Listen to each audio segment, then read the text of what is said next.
Assalamualaikum warahmatullahi wabarakatuh. Perkenalkan, nama saya Rahmawati. Saya dari jurusan Pendidikan Luar Biasa kelas C angkatan 2020 di Universitas Negeri Makassar. Di sini saya akan mempresentasikan materi yang berjudul kalimat dan paragraf. Kalimat adalah satuan bahasa yang berupa kata atau rangkaian kata yang dapat berdiri sendiri dan menyatakan makna yang lengkap. Kalimat adalah satuan bahasa terkecil yang mengungkapkan pikiran yang utuh, baik secara lisan maupun tulisan. Dalam wujud lisan, kalimat dapat diucapkan dengan suara naik turun dan keras lembut, disela jeda dan diakhiri dengan intonasi akhir. Kalimat dimulai dengan wujud tulisan berhuruf Latin dan dimulai dengan huruf kapital dan diakhiri dengan tanda titik untuk menyatakan kalimat berita yang bersifat informatif, tanda tanya untuk menyatakan kalimat pertanyaan, dan tanda seru untuk menyatakan kalimat perintah. Adapun contoh kalimat antara lain, Diana memotong wortel dengan cepat, Fitri belajar giat untuk ujian. Kemudian saya akan menjelaskan jenis-jenis kalimat. Yang pertama, kalimat menurut struktur gramatikanya. Menurut struktur kalimat bahasa Indonesia dapat berupa kalimat tunggal dan kalimat majemuk. Kalimat tunggal adalah kalimat yang berdiri sendiri atas satu subjek dan satu predikat. Contohnya, kita pergi tamasya ke Bali. Kemudian kalimat majemuk. Kalimat majemuk terdiri dari satu kalimat tunggal atau lebih. Contohnya, ayah menulis surat sambil adik berdiri di sampingnya. Pola kalimat yang pertama adalah ayah menulis surat, sedangkan pola kalimat kedua adalah adik berdiri di sampingnya. Adapun jenis kalimat menurut bentuk gayanya atau retorikanya dapat dibedakan menjadi 3 macam. Yang pertama, kalimat yang melepas. Contohnya, saya akan dibelikan tas oleh ayah saya jika saya lulus ujian. Yang kedua, kalimat yang klimaks. Contohnya, karena sulit kendaraan, ia datang terlambat ke kantor. Yang ketiga, kalimat berimbang. Contohnya, jika stabilitas nasional mantap, masyarakat dapat bekerja dengan tenang dan dapat beribadah dengan leluasan. Kemudian, adapun jenis kalimat menurut fungsinya dapat dibedakan menjadi 4 macam. Yang pertama, kalimat pertanyaan. Yang kedua, kalimat perintah. Yang ketiga, kalimat berita. Dan yang keempat, kalimat seruan. Adapun contoh dari kalimat tanya yaitu, apakah barang ini milikmu?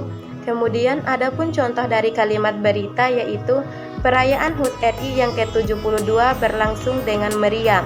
Adapun contoh dari kalimat seruan yaitu, wah pintar benar anak ini. Adapun contoh dari kalimat perintah yaitu, tolong bawakan motor ini ke kantor. Sebuah kalimat mempunyai ciri-ciri khas. Yang pertama, kesepadanan. Yang dimaksud dengan kesepadanan ialah keseimbangan antara pikiran atau gagasan dan struktur bahasa yang dipakai. Yang kedua, keparalelan. Yang dimaksud dengan keparalelan adalah kesamaan bentuk kata yang digunakan dalam kalimat itu. Artinya, kalau kalimat pertama menggunakan nomina, maka kalimat kedua juga menggunakan nomina. Dan apabila kalimat pertama menggunakan kalimat verbal, maka kalimat kedua pula menggunakan kalimat verbal. Yang ketiga, ketegasan. Yang dimaksud dengan ketegasan adalah penekanan atau suatu perlakuan yang menonjolkan pada ide pokok kalimat.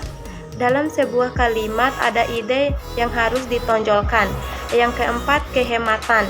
Yang dimaksud kehematan dalam kalimat adalah hemat mempergunakan kata, frasa, atau bentuk lain yang dianggap tidak perlu. Yang kelima, kecermatan. Yang dimaksud dengan kecermatan adalah bahwa kalimat itu tidak berimbuhan, transifat ganda, dan tetap dalam pilihan kata. Yang keenam, kepaduan.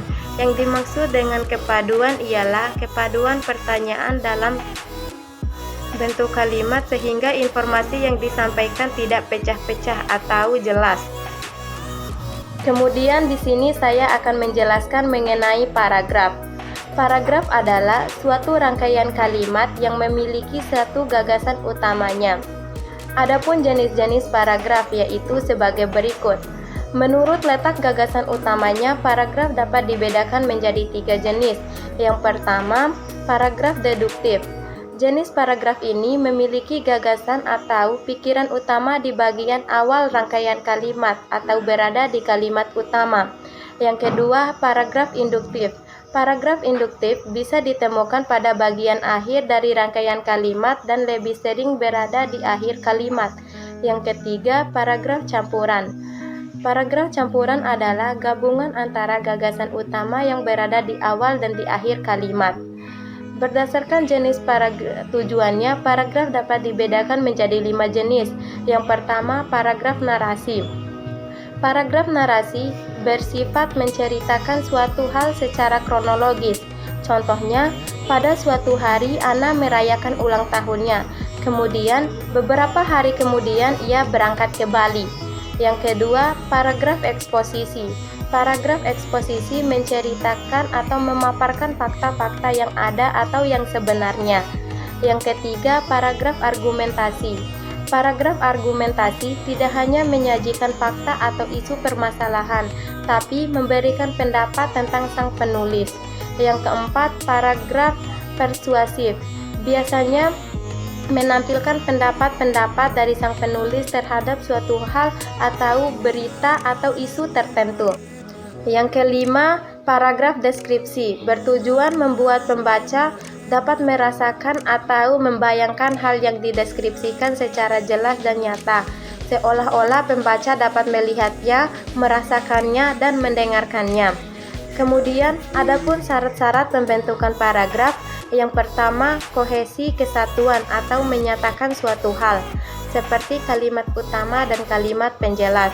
Yang kedua, koherensi kepaduan atau kekompakan, yaitu kompak tertuju pada suatu hal, seperti kata ganti menghindari monotoni atau bervariasi.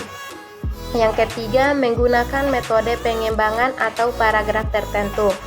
Demikian presentasi saya mengenai kalimat dan paragraf. Lebih dan kurangnya saya mohon maaf. Wabillahi taufiq wal hidayah. Wassalamualaikum warahmatullahi wabarakatuh.